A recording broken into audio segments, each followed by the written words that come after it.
This is supposed to be a 30,000 capacity palm nursery, but with what we can see here, we can actually say that this nursery almost failed because most of the palm fruit did not germinate. And when you're considering starting a palm nursery, apart from getting the appropriate palm nuts to plant, there are several other things that you should consider.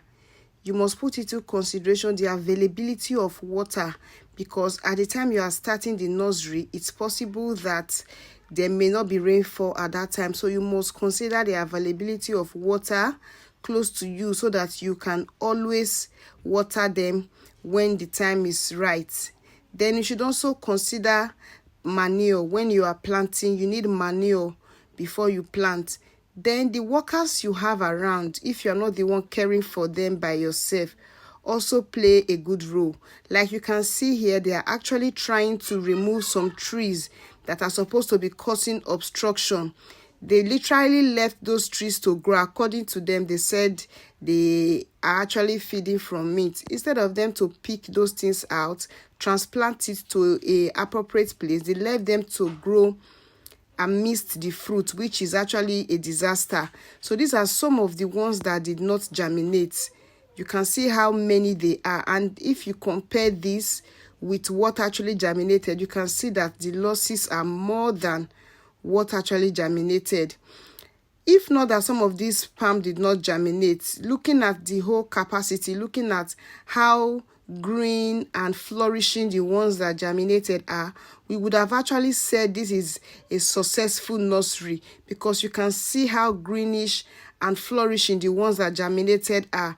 But because most of them did not germinate, we cannot actually say that this project is a successful one. So if you are trying to start a nursery or you are into palm nursery, you must consider these factors when you are trying to plant, so that you don't end up counting losses.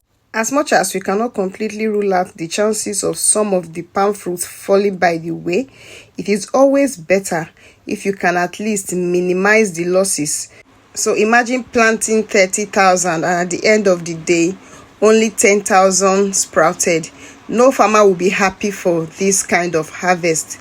So selecting the right fruits, making sure that the palm fruits you are planting are the right ones and they are healthy.